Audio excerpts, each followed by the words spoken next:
Daily Words of God. The authority itself can be explained as the power of God. Firstly, it can be said with certainty that both authority and power are positive. They have no connection to anything negative and are unrelated to any created or non-created beings. The power of God is able to create things of any form that have life and vitality, and this is determined by the life of God. God is life, so He is the source of all living beings. Furthermore, the authority of God can make all living beings obey every word of God, that is, come into being according to the words from God's mouth, and live and reproduce by God's command, after which God rules and commands all living beings, and there shall never be a deviation forever and ever. No person or object has these things. Only the Creator possesses and bears such power, and so it is called authority. This is the uniqueness of the Creator.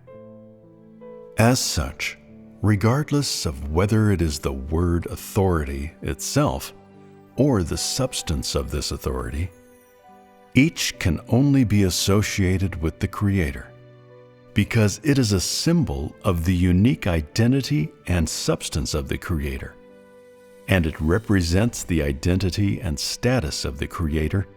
Apart from the Creator, no person or object can be associated with the word authority. This is an interpretation of the unique authority of the Creator. Though Satan looked upon Job with covetous eyes, without God's permission, it did not dare to touch a single hair on Job's body. Though it is inherently evil and cruel, after God issued His order to it, Satan had no choice but to abide by God's command. And so, even though Satan was as frenzied as a wolf among sheep when it came upon Job, it did not dare to forget the limits set for it by God, did not dare to violate the orders of God. And in all that it did, Satan did not dare to deviate from the principles and limits of God's words. Is this not a fact? From this point of view, we see that Satan does not dare to contravene any of the words of Jehovah God. For Satan, every word from the mouth of God is an order, and a heavenly law, and an expression of God's authority.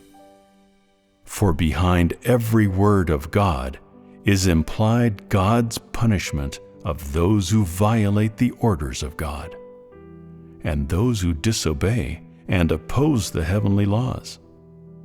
Satan clearly knows that if it violates God's orders, then it must accept the consequences of transgressing the authority of God and opposing the heavenly laws.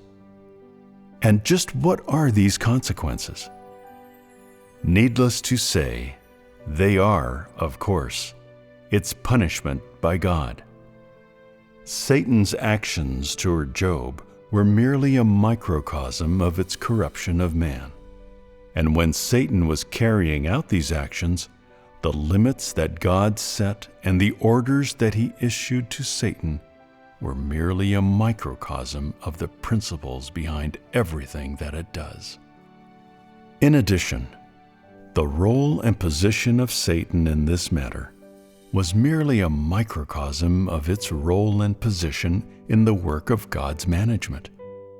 And Satan's complete obedience to God in its temptation of Job was merely a microcosm of how Satan did not dare to put up the slightest opposition to God in the work of God's management. What warning do these microcosms give you? Among all things, including Satan, there is no person or thing that can transgress the heavenly laws and edicts set out by the Creator, and no person or thing that dares to violate these heavenly laws and edicts.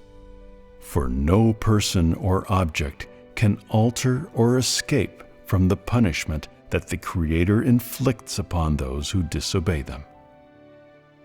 Only the Creator can establish heavenly laws and edicts. Only the Creator has the power to put them into effect. And only the power of the Creator cannot be transgressed by any person or thing. This is the unique authority of the Creator.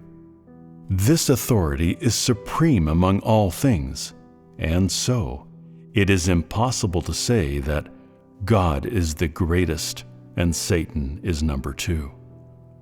Except for the Creator who is possessed of the unique authority, there is no other God. Do you now have a new knowledge of God's authority? Firstly, is there a difference between the authority of God just mentioned and the power of man? And what is the difference? Some people say that there is no comparison between the two. That's right. Though people say there's no comparison between the two, in the thoughts and conceptions of man, the power of man is often confused with the authority, with the two often being compared side by side. What is going on here? Aren't people making the mistake of inadvertently substituting one with the other? The two are unconnected, and there is no comparison between them. Yet people still can't help themselves. How should this be resolved? If you truly wish to find a resolution, the only way is to understand and know the unique authority of God. After understanding and knowing the authority of the Creator, you will not mention the power of man and the authority of God in the same breath. What does the power of man refer to?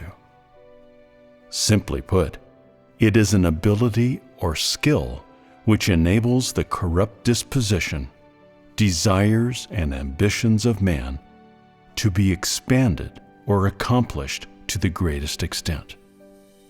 Does this count as authority? Regardless of how swollen or lucrative the ambitions and desires of man, that person cannot be said to possess authority. At most, this puffing up and success is merely a demonstration of Satan's buffoonery among man.